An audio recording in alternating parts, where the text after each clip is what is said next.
Assalamualaikum warahmatullahi wabarakatuh. Kembali lagi, saya Poppy Agustin, NIM L1A11987. Saya dari kelas R002 atau kelas B dengan mata kuliah Silvikultur Hutan Alam dengan dosen pengampu Bapak Dr. Force Bambang Irawan, SP, MSc, IPU. Saya mahasiswa Prodi Kehutanan Fakultas Pertanian Universitas Jambi Angkatan 2019. Nah, di video kali ini saya akan menjelaskan mengenai tentang sistem silvikultur hutan mangrove.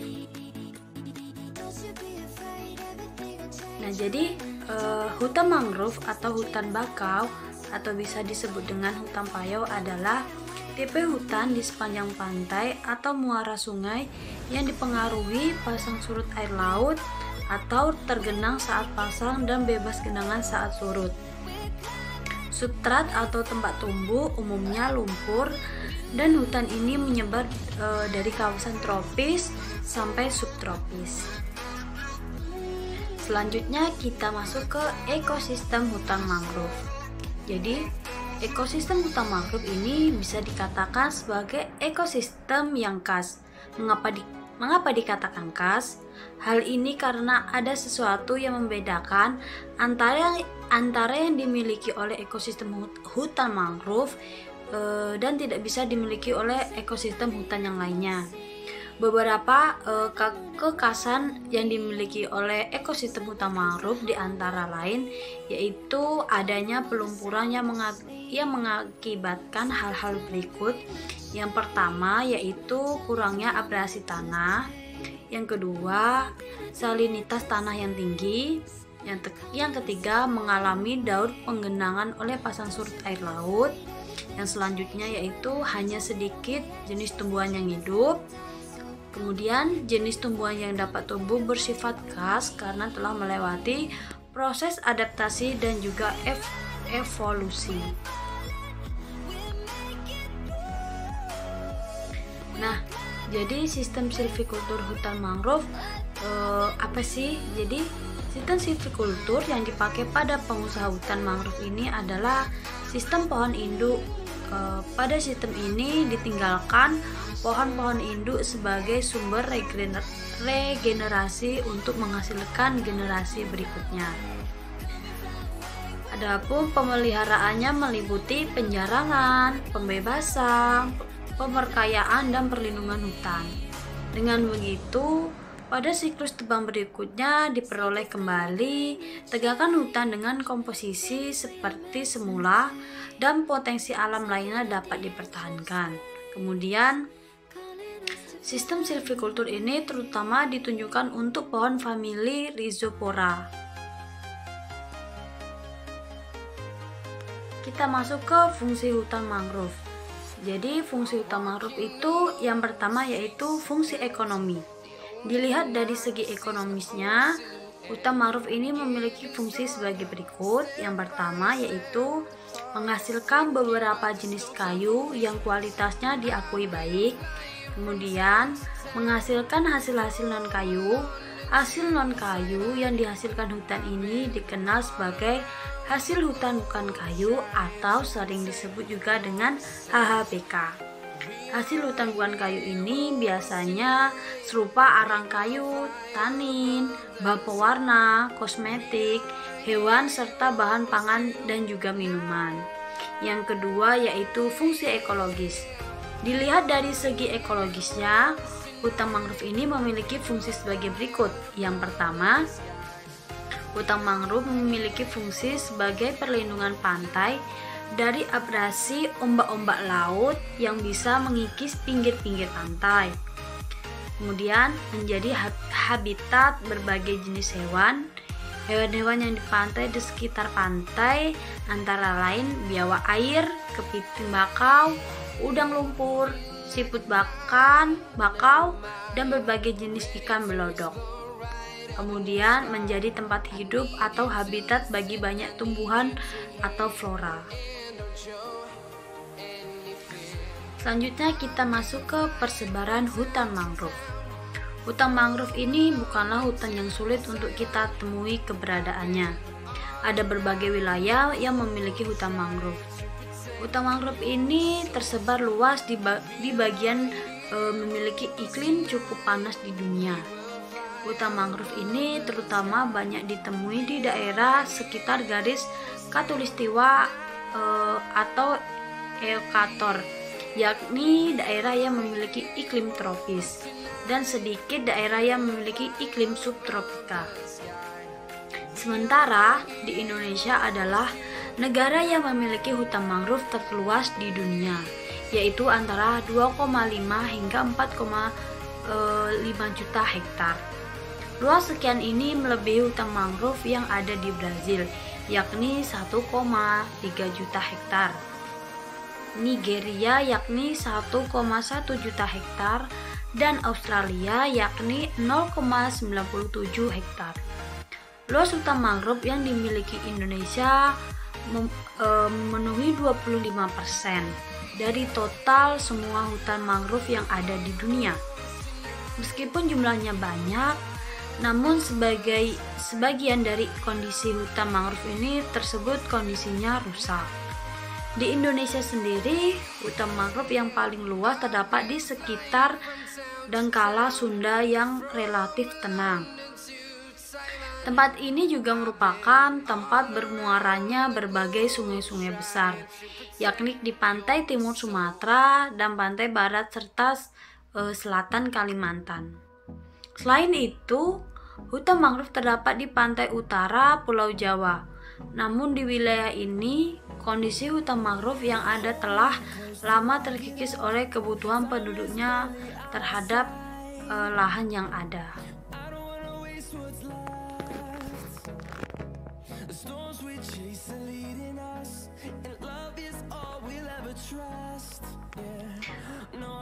Wilayah kerja pengusaha hutan mangrove. Hutan mangrove yang diperkenakan diusahakan adalah hutan produksi dengan lokasi mulai dari 50 meter dari tepi pantai dan 10 dari tepi sungai. Alur air atau jalan raya bagian tidak ditebang tidak boleh diganggu. Kepres 32/1990 tentang pengelolaan kawasan lindung dan UU 32/2011 tentang lingkungan hidup pada hutan mangrove harus ada jalur hijau selebar 130 kali tunggang pasar air laut. Rencana kerja pengusaha hutan mangrove. Pengusaha hutan mangrove dilakukan berdasarkan rencana kerja atau bagan kerja yang telah disahkan oleh instansi yang berwenang.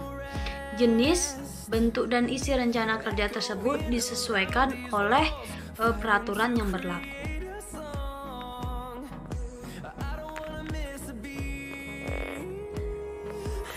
Selanjutnya kita masuk ke persiapan sebelum penebangan.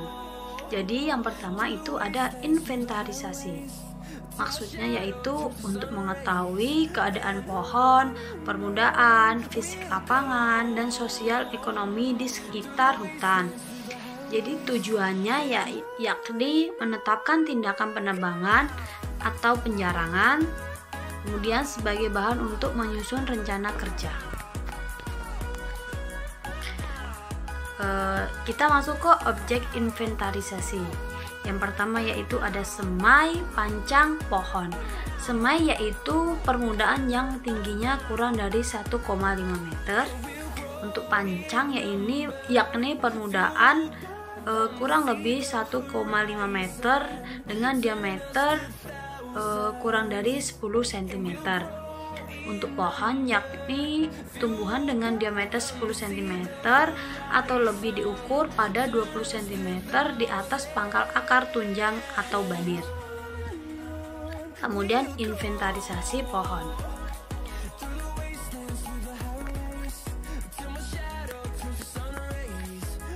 Selanjutnya inventarisasi pohon. Jadi inventarisasi pohon ini dilakukan dengan metode sistematik strip sampling.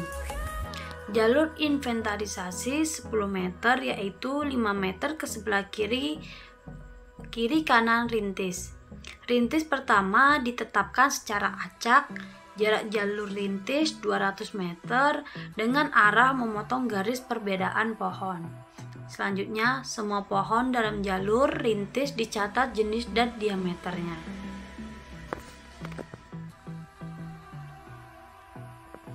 Kemudian, inventarisasi permukaan dilakukan dengan metode sistematik plot sampling. Semai dicatat jenis dan jumlahnya pada peta berukuran 2x2 meter. Peta dibuat setiap jarak 100 meter dengan posisi berseling dengan arah rintis. Pancang diamati pada peta 5x5 dengan jarak 100 meter posisi berseling rintis. Pengolahan data.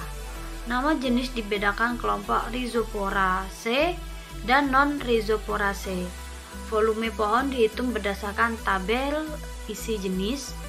Volume dikelompokkan kelas diameter 10 sampai 20 cm, 21 sampai dengan 30 cm, dan 30 sampai 40 cm, dan besar dari 40 cm. Selanjutnya, pengambilan kesimpulan.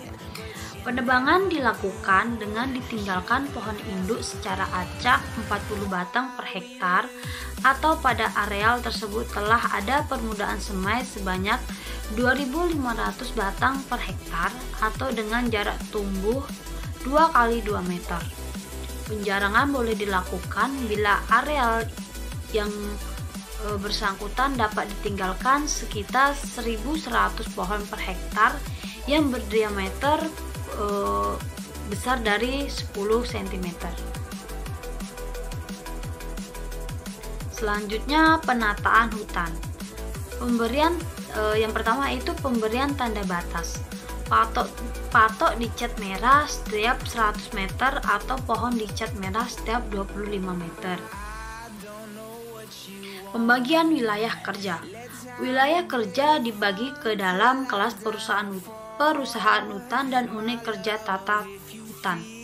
Diperlukan untuk pengaturan pelaksanaan dan pengawasan tata tempat, waktu, administrasi, penebangan, dan pengaturan pemeliharaan. Pembagian kelas perusahaan menurut komposisi umur dan tujuan. Yang pertama yaitu kelas hutan mangrove lindung atau tidak boleh diganggu. Kemudian kelas hutan Rhizoporaceae yaitu Rhizopora sp, Burguera sp, Cereop sp. Kelas hutan mangrove bukan Rhizoporaceae. Selanjutnya, kelas hutan Rhizoporaceae dibagi ke dalam yang pertama yaitu kelas hutan mangrove masak tebang, belum pernah ditebang atau 30 tahun setelah tebang. Kemudian kelas hutan mangrove dewasa, bekas tebang yang belum masak tebang atau berumur 10 tahun atau lebih. Kemudian kelas hutan payau muda, bekas tebangan berumur kurang lebih 10 tahun. Kemudian kelas hutan mangrove rusak atau tidak punya cukup permukaan dan pohon induk. Pada areal kerja kelas hutan itu dipetakan dengan skala 1:10.000. Oke, selanjutnya kita masuk ke pembagian ke dalam unit kerja tata tahun. Wilayah kerja dibagi dalam area 5 tahunan untuk siklus 30 tahun, yakni areal kerja 5 tahun dibagi ke dalam area kerja 1 tahun. Area kerja 1 tahun dibagi ke dalam blok-blok dengan luas blok 100 hektar. Setiap blok dibagi ke dalam petak-petak dengan luas petak 10 sampai dengan 50 hektar. Batas blok sedapat mungkin batas alam, sungai, alur air, atau pantai. Kemudian tiap blok dan petak diberi nomor kode dan dilukiskan di atas petak dengan skala 1:10.000. Oke, kita masuk ke penyusunan rencana kerja.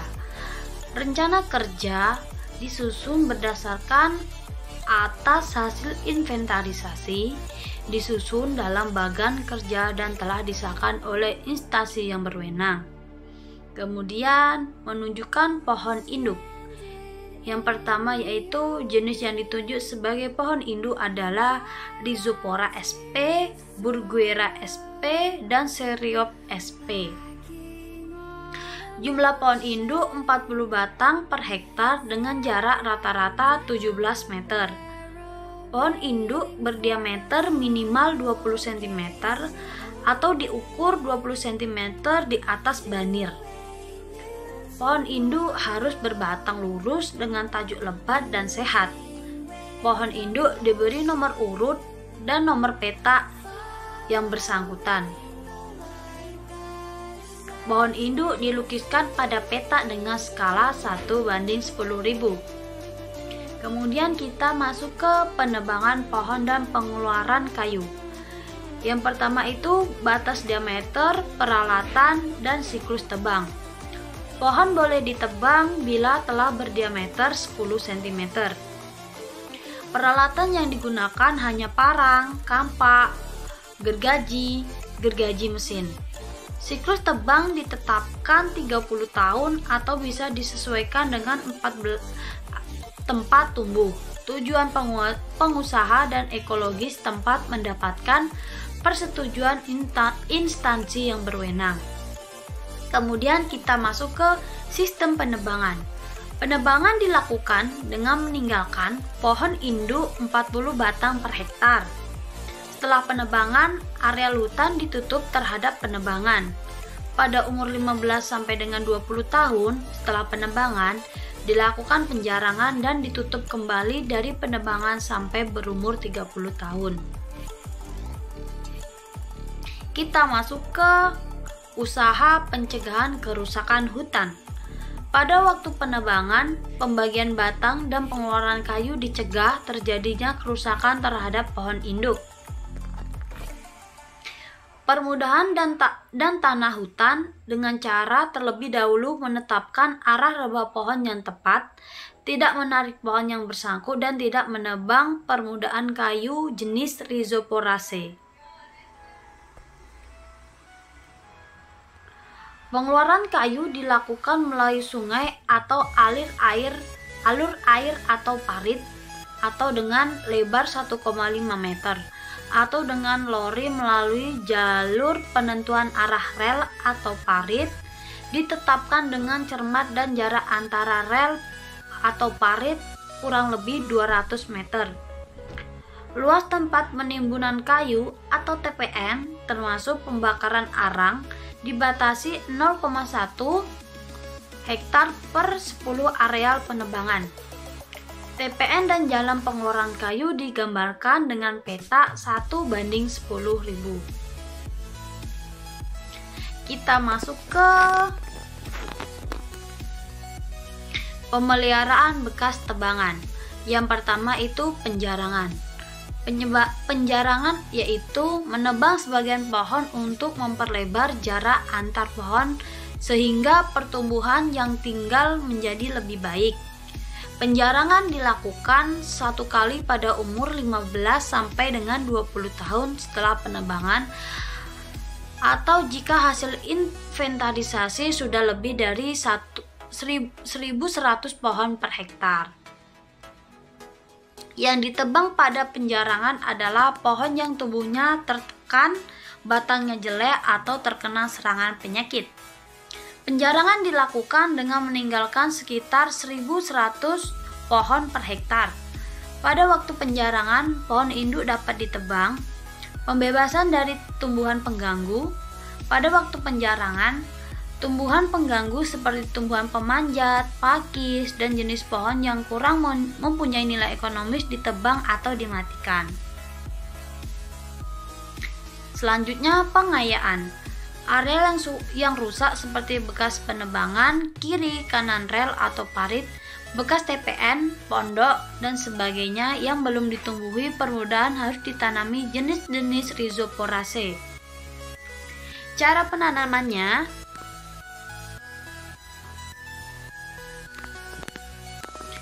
bersihkan lapangan dengan pemasangan ajir Pembersihan jalur selebar 1 meter, jarak antar jalur 2 meter, dan arah melintang arah pasang pada jalur pasang anjir dengan jarak 2 sebagai tempat penanaman. Kemudian pengumpulan buah. Buah atau benih dari famili Rhizoporaceae dipetik dari pohon induk sebagai bahan perbanyakan tanaman. Lalu disimpan 10-15 hari di bawah tegakan. Selanjutnya penanaman. Buah yang diambil ditanam pada posisi ditancapkan anjir. Kemudian penyiangan. Dilakukan pembersihan gulma sampai umur 2 tahun. Selanjutnya perlindungan hutan. Hutan dan tanah hutan dilindungi dari penebangan liar, penyerobotan tanah hutan, hama, dan penyakit dan sebagainya. Sekian presentasi tentang sistem silvikultur hutan mangrove yang dapat saya sampaikan. Kurang lebihnya saya mohon maaf. Semoga bermanfaat. Saya akhiri, wabillahi taufiq wal hidayah. Wassalamualaikum warahmatullahi wabarakatuh. See you.